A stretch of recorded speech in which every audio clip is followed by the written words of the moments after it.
தற்போதைய அண்மை செய்தி விசைத்தறியாளர்கள் தொடர் போராட்டம் குறித்த அண்மை தகவலை பார்த்து வருகிறோம்.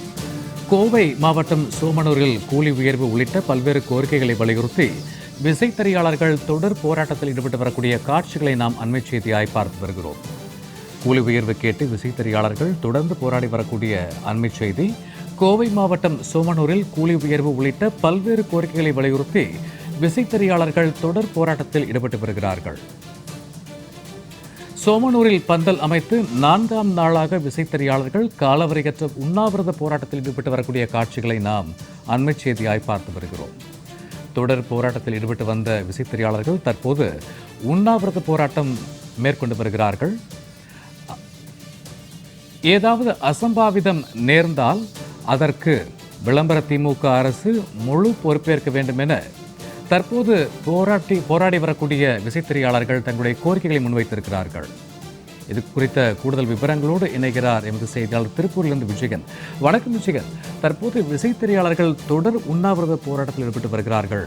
திமுக அரசுக்கு அவர்கள் முன்வைக்கக்கூடிய கோரிக்கைகள் என்ன, விரிவாக பதிவிடலாம்? வணக்கம் சூர்யா. திருப்பூர் கோவை மாவட்ட கூலிக்கு நெசவு செய்யக்கூடிய அந்த விசைத்தறியாளர்கள் இன்னைக்கு 32வது நாளாக வேலைநிறுத்த போராட்டத்தில் ஈடுபட்டு வராங்க. அதாவது திருப்பூர் அருகே அந்த சோமனூர்ல 4வது நாளாக 12 விசைத்தறியாளர்கள் தற்போது காலவரையற்ற உண்ணாவிரத போராட்டத்திலையும் ஈடுபட்டு வர்றாங்க. இதனால 1200 கோடி ரூபாய் மதிப்புள்ள அந்த காடா துணி உற்பத்தி இழப்பு ஏற்பட்டிருக்கு. அதாவது திருப்பூர் அருகே சோமனூர்ல கூலி உயர்வு உள்ளிட்ட பல்வேறு கோரிக்கைகளை வலியுறுத்தி அதாவது பந்தல் அமைத்து 12 விசைத்தறியாளர்கள் காலவரையற்ற உண்ணாவிரத போராட்டத்துல கடந்த 4 நாட்களாக ஈடுபட்டு வர்றாங்க.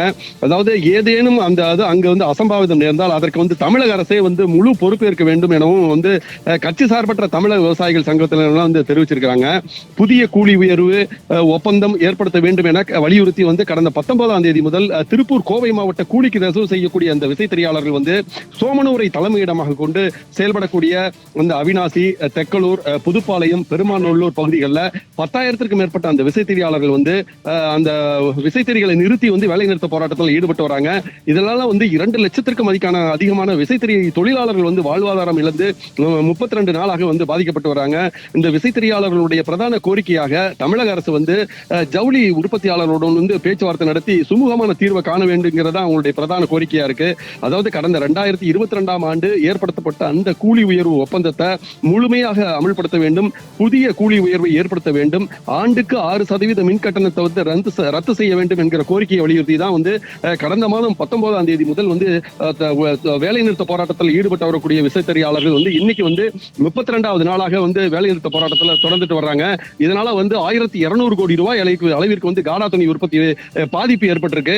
அதாவது கடந்த 15ஆம் தேதி கோவை மாவட்ட ஆட்சியருடன் நடைபெற்ற அந்த பேச்சுவார்த்தையில எந்த தீர்வும் எட்டப்படாதனால சோமனூர்ல தற்போது இன்னைக்கு 4வது நாளாக 12 விசைத்தறியாளர்கள் காலவரையற்ற உண்ணாவிரத போராட்டத்தில் ஈடுபட்டு வர்றாங்க. இந்த விசைத்தறியாளர்கள் போராட்டத்திற்கு ஆதரவாக தமிழக விவசாயிகள் பாதுகாப்பு சங்கம், கட்சி சார்பற்ற தமிழக விவசாயிகள் சங்கம், திருப்பூர் மாவட்ட கோர்நட்டை சிறு வியாபாரிகள் நல சங்கம், மறுசுழற்சி நூற்பாலைகள், வணிகர்கள், விசைத்தறி தொழிற்சங்கத்தினர் என பல்வேறு அரசியல் கட்சியினர்கள், பல்வேறு அமைப்புகள் இந்த விசைத்தறியாளர்கள் போராட்டத்திற்கு ஆதரவு தெரிவிச்சிருக்காங்க.